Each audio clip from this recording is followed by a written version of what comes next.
ನಮಸ್ತೆ. ಹಾಗಿದ್ರೆ ನಾವಿವತ್ತು ಆರ್ಪಿ ರೆಟಿನೈಟಿಸ್ ಪಿಗ್ಮೆಂಟೋಸಾ ಅಂದ್ರೆ ಇರುಳುಗಣ್ಣಿನ ಬಗ್ಗೆ ನಾವು ವಿವರವಾಗಿ ತಿಳ್ಕೊಳ್ಳೋಣ. ಈ ಇರುಳುಗಣ್ಣಿನ ಬಗ್ಗೆ ನಾನು ಕೇಳಿರೋ ಕಹಿ ವಾರ್ತೆ ಏನಂದ್ರೆ ಇವತ್ತಿನವರೆಗೂ ಪ್ರಪಂಚದಲ್ಲೇ ಇದಕ್ಕೆ ಸಂಬಂಧಿಸಿದಂತೆ ಯಾವ ಟ್ರೀಟ್ಮೆಂಟು ಇಲ್ಲ ಅಂತ. ಎಷ್ಟೋ ವರ್ಷಗಳಿಂದ ರಿಸರ್ಚ್ ನಡೀತಿದೆ ಅನ್ನೋ ಸತ್ಯ. ಸೈನ್ಸ್ ಇಷ್ಟೆಲ್ಲ ಡೆವಲಪ್ ಆಗ್ತಿರೋ ಈ ಕಾಲದಲ್ಲಿ ಇವತ್ತಿನವರೆಗೂ ಕೂಡ ಇರುಳುಗಣ್ಣಿಗೆ ಸಂಬಂಧಿಸಿದ ಟ್ರೀಟ್ಮೆಂಟ್ ಇಲ್ಲ ಅಂತ ಕೇಳಿ ನನಗೆ ಆಶ್ಚರ್ಯವಾಯ್ತು. ಹಾಗಿದ್ರೆ ಅಂತ ಪರಿಸ್ಥಿತಿಯಲ್ಲಿ ಪಾಪ ಆ ಪೇಷಂಟ್ ಎಲ್ಲಿಗೆ ಹೋಗ್ಬೇಕು? ಅವನ ಭವಿಷ್ಯವೇನು? ಇದಕ್ಕೆ ಪರಿಹಾರವೇನು ಅನ್ನುವ ಪ್ರಶ್ನೆಗಳಿಗೆ ನೇರವಾಗಿ ಉತ್ತರ ನೀಡುತ್ತದೆ ಸಂಜೀವನ್ ನೇತ್ರಾಲಯ ಆಯುರ್ವೇದಿಕ್ ಐ ಹಾಸ್ಪಿಟಲ್.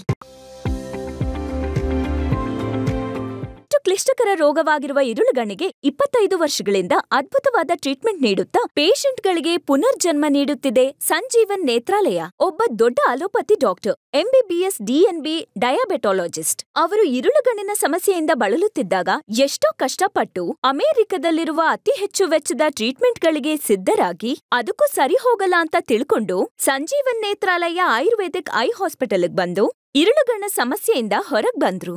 ಮತ್ತೆ ಇಷ್ಟು ಎಫೆಕ್ಟಿವ್ ಆಗಿ ಸಕ್ಸಸ್ಫುಲ್ ಆಗಿ ಟ್ರೀಟ್ಮೆಂಟ್ ನೀಡುತ್ತಿರುವ ಡಾಕ್ಟರ್ಸ್ ನಮ್ ಜೊತೆಲಿದ್ದಾರೆ. ವೈದ್ಯರತ್ನ ಅವಾರ್ಡಿ ಡಾಕ್ಟರ್ ಅಶೋಕ್ ಸೂರ್ಯವಂಶಿಯವರು Sanjeevan Netralaya Ayurvedic eye hospital founder, PhD. He did masters in natural herbal medicine in UK. He is also qualified homeopath from UK. ಇನ್ನು ಎಷ್ಟೋ ಕೇಸ್ಗಳನ್ನ ಎಫೆಕ್ಟಿವ್ ಆಗಿ ಟ್ರೀಟ್ಮೆಂಟ್ ಮಾಡ್ತಿರೋ ಡಾಕ್ಟರ್ಸ್ ಡಾಕ್ಟರ್ ಶಿಲ್ಪಾ ಅವರು ಮತ್ತೆ ಡಾಕ್ಟರ್ ದಿವ್ಯಾ ಅವರು.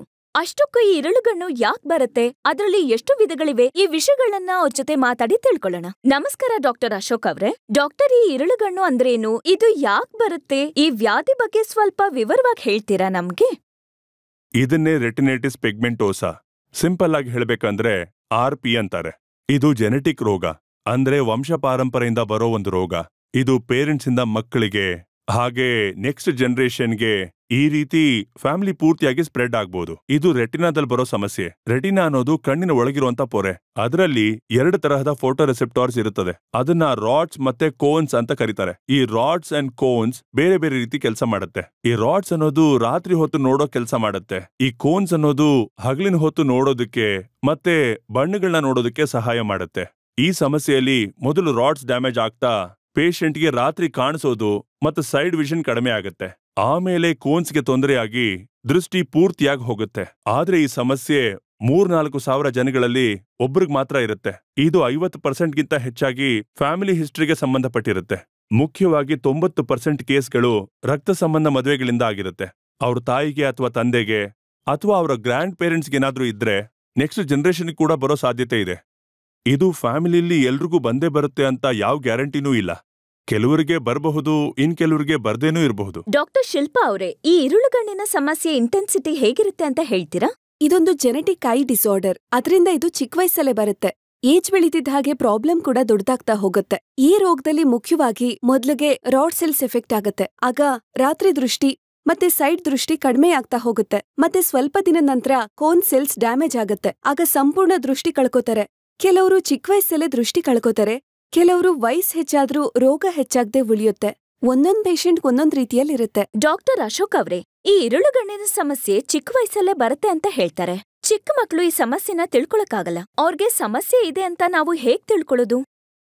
ಈ RP ಸಮಸ್ಯೆ ಪೂರ್ವಿಕರಲ್ಲಿ ಇರೋದು ಗೊತ್ತಾದ್ರೆ ಅಥವಾ ಆ ಕುಟುಂಬದಲ್ಲಿ ಯಾರಿಗಾದ್ರೂ ಇರೋದು ಗೊತ್ತಾದ್ರೆ ಆ ಕುಟುಂಬದಲ್ಲಿ ಹುಟ್ಟಿದಂತ ಮಕ್ಕಳುಗಳಿಗೆ ಖಂಡಿತವಾಗಿ ರೆಟಿನಾ ಚೆಕಪ್ ಮಾಡಿಸ್ಲೇಬೇಕು.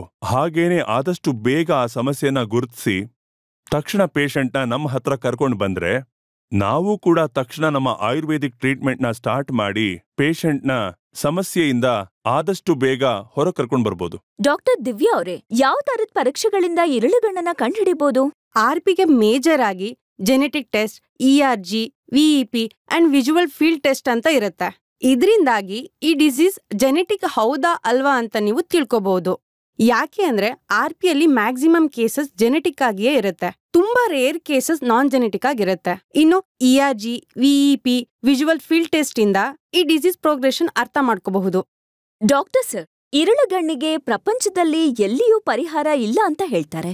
ಮತ್ತೆ ಇಂಥ ಸಮಯದಲ್ಲಿ ಸಂಜೀವನ್ ನೇತ್ರಾಲಯದಲ್ಲಿ ಟ್ರೀಟ್ಮೆಂಟ್ ಸಕ್ಸಸ್ಫುಲ್ ಆಗಿ ನೀಡ್ತಿದ್ದೀರಲ್ಲ, ಇದ್ ನಿಮಗ್ ಹೇಗ್ ಸಾಧ್ಯ ಅಂತ ಹೇಳ್ತೀರಾ? ಈ ಇರುಳು ಕಣ್ಣಿಗೆ ಪ್ರಪಂಚದಲ್ಲಿ ಎಲ್ಲೂ ಟ್ರೀಟ್ಮೆಂಟ್ ಇಲ್ಲ ಅನ್ನೋದು 100ಕ್ಕೆ 100 ನಿಜಾನೇ. ಸುಮಾರು 100 ವರ್ಷಗಳಿಂದ ಇದ್ರ ಮೇಲೆ ರಿಸರ್ಚ್ ನಡೀತಾನೇ ಇದೆ. ಆದ್ರೆ ಇಲ್ಲಿವರೆಗೂ ಮೆಡಿಸಿನ್ ಕಂಡುಹಿಡಿಯಕ್ಕಾಗ್ಲಿಲ್ಲ.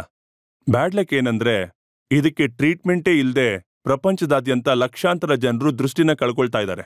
ಆದ್ರೆ ನಮ್ಮ ಸಂಜೀವನ್ ನೇತ್ರಾಲಯ ಮಾತ್ರ ಈ ಇರುಳುಗಣ್ಣಿನ ವಿರುದ್ಧ ಹೋರಾಡಿ ವಿಜಯ ಸಾಧಿಸಿದೆ. 25 ವರ್ಷಗಳಿಂದ ನಾವು ರೆಟಿನಾಗೆ ಸಕ್ಸಸ್ಫುಲ್ ಆಗಿ ತುಂಬಾ ಆಕ್ಟಿವ್ ಆಗಿ ಟ್ರೀಟ್ಮೆಂಟ್ ಕೊಡ್ತಾ ಇದೀವಿ. ಎಷ್ಟೋ ಜನ ನಮ್ಮ ಹತ್ರ ಟ್ರೀಟ್ಮೆಂಟ್ ತಗೊಂಡು ಈಗ ತುಂಬಾ ಹ್ಯಾಪಿ ಆಗಿದ್ದಾರೆ.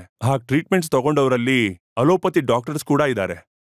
ಒಬ್ರು ದೊಡ್ಡ ಡಾಕ್ಟರ್, ಅವರು MBBS DNB ಡಯಾಬೆಟಾಲಜಿಸ್ಟ್. ಅವರು 13 ವರ್ಷಗಳಿಂದ ಇರುಳುಗಣ್ಣಿನಿಂದ ಬಳಲ್ತಾ ಇದ್ರು. ಅವರು ಅಮೆರಿಕಾಗ್ ಹೋಗಿ 8 ಕೋಟಿ ಖರ್ಚಾಗುವಂತ ಜೀನ್ ಥೆರಪಿ ಮಾಡಿಸ್ಕೊಳ್ಳೋದಕ್ ಕೂಡ ರೆಡಿ ಆಗಿದ್ರು. ಆದ್ರೆ ಅದು ಕೂಡ ಗ್ಯಾರಂಟಿ ಇಲ್ಲ ಅಂತ ತಿಳ್ಕೊಂಡ್ಮೇಲೆ ನಿರಾಸೆ ಪಟ್ರು. ಕೊನೆಗೆ ನಮ್ಮ ಸಂಜೀವನ್ ನೇತ್ರಾಲಯದ ಬಗ್ಗೆ ತಿಳ್ಕೊಂಡು ಅವ್ರು ಇಲ್ಲಿಗೆ ಬಂದ್ರು. ನಮ್ ಚೆಕಪ್ ಅಲ್ಲಿ ಅವ್ರಿಗೆ 80%ಗಿಂತ ಹೆಚ್ಚು ದೃಷ್ಟಿ ಹೋಗಿದೆ ಅನ್ನೋದು ತಿಳಿದು ಬಂತು.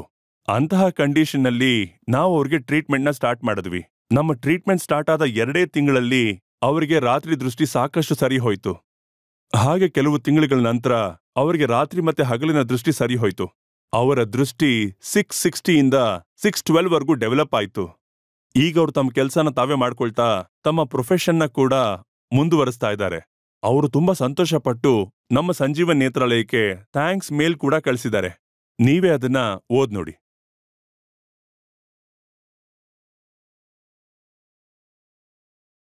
ನಾನು MD ಡಯಾಬಿಟಾಲಜಿಸ್ಟ್. 13 ವರ್ಷಗಳ ಹಿಂದೆ ಇರುಳುಗಣ್ಣಿನಿಂದ ಬಳಲುತ್ತಾ ಟ್ರೀಟ್ಮೆಂಟ್ಗಾಗಿ ಎಷ್ಟೋ ಐ ಹಾಸ್ಪಿಟಲ್ಗೆ ರೆಟಿನಾ ಸ್ಪೆಷಲಿಸ್ಟ್ ಬಳಿ ಹೋದೆ.